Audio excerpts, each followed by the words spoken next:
തോടുകൂടെ സലാത്ത് പറഞ്ഞാൽ ഞാൻ 2-3 സലാത്ത് ചെയ്തു.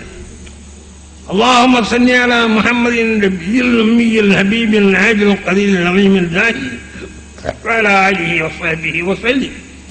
ഇതിന് ദഖീറത്തുൽ ഖൈർ എന്നാ പേര്. ഈ സലാത്ത് ഒരു ദിവസം കിടക്കാൻ നേരത്ത്, കിടക്കാൻ നമ്മൾ പോയി കിടക്കുമല്ലോ, ആ കിടക്കാൻ നേരത്ത് വെറുതെ കാര്യങ്ങൾ എടുക്കുമ്പോഴല്ലേ നമ്മൾ കിടക്കേണ്ടത്.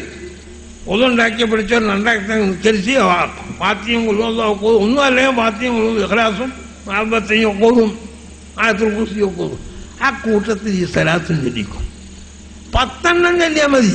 വെള്ളിയാഴ്ച രാവ് അല്ലാത്ത ദിവസം, വെള്ളിയാഴ്ച രാവ് 100 ചൊല്ലിക്കോ. അങ്ങനെ പതിവായിട്ട് ചൊല്ലിയാൽ നമ്മളെ ആഖിബത്തിന്റെ കാര്യം ചിന്തിക്കണ്ട. കശ്ഫിന്റെ അഹ്ലുകാരെന്ന് പറയുന്നു, നിന്റെ ശരീരം മരിച്ചു കഴിഞ്ഞാൽ അള്ളാഹുവിന്റെ റസൂലിന്റെ കൈ കൊണ്ടെടുത്ത് വെക്കുമ്പോഴേന്നാ.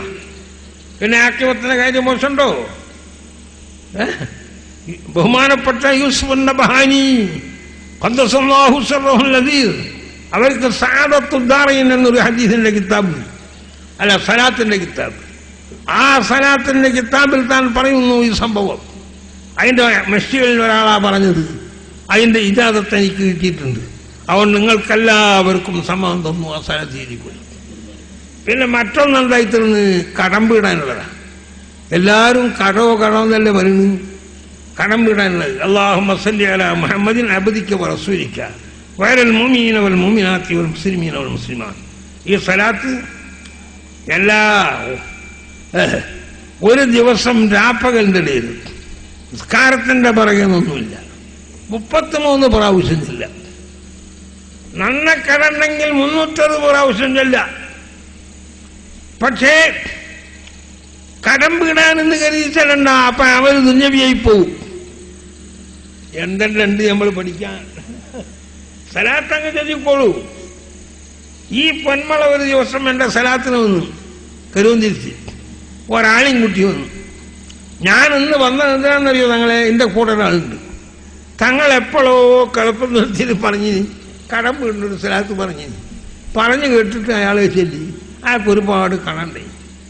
അങ്ങനെ ഒരു ദിവസം ഈ മനുഷ്യൻ സാധാരണ റൂമിൽ പോയി നിസ്കരിച്ച് പിടിച്ച് കറങ്ങുമ്പോൾ കിടക്കല്ലോ, അവിടെ നിന്ന് പുറത്ത് നോക്കുമ്പോൾ ഒരു പൊതി കിട്ടി. പൊതിയിൽ പണ. അപ്പൊ അങ്ങനെ വെച്ചിട്ട് ആരെയൊന്ന് വീണ്ടുപോയതാവും എന്ന് മനസ്സിലാക്കി എടുത്തു വെച്ച് കുറച്ച് കഴിഞ്ഞപ്പോൾ ഒരാൾ വന്ന് പറഞ്ഞ്, വൈകുന്നേരം നിങ്ങൾക്ക് ആ ഒരു പൊതി കിട്ടി അവിടെ നിന്ന്. ആ കിട്ടി, അത് നിങ്ങൾക്കുള്ള എടുത്തോളിന്നത്. ആളെ കഴിഞ്ഞിട്ടുമില്ല. അപ്പൊ അയാൾ നല്ല തുറന്നു നോക്കി, 6000 ദിർഹമുണ്ട്. ഉറുപ്പ്യല്ല, 6000 ദിർഹമുണ്ട്. പെൺമകളോട് ചോദിച്ചു. ആളിപ്പോ പോയി. അപ്പൊ ആ സംഗതി തങ്ങളോട് പറയാൻ വന്നതാണ്. അത് വിചാരിച്ച് എനിക്ക് 6000 ദിർഹത്തിനാണ് ഞാൻ ചെല്ലിയാലും ശരിയാവില്ല കേട്ടോ. അപ്പൊ നമുക്ക് പണം കര പൊരിഞ്ഞിങ്ങനെ കിട്ടുമെന്ന് വിചാരിക്കല്ല. ഏതോ വിധത്തിൽ അള്ളാഹു വിട്ടില്ല.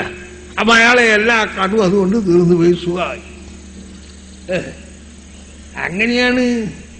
അപ്പൊ ഈ 2 സലാത്തും ചൊല്ലിക്കൊള്ളു. 2 നിങ്ങൾക്കെല്ലാം അനുവാദം തന്നു. എന്നോട് ചോദിക്കാനൊന്നും വേണ്ട. മൈലാമാർക്ക് മുത്തലക്കായില്ലാത്ത കൊടുക്കാനും സമ്മതം തന്നു. സാധാരണക്കാർക്ക് ചെല്ലാൻ ഇജാസത്തൻ മുത്തലക്കത്തെന്ന് പറഞ്ഞാൽ കൊടുക്കും ചെയ്യാം. ഈ സമ്മതം അത് നിങ്ങൾ ചൊല്ലി പതിവാക്കണം.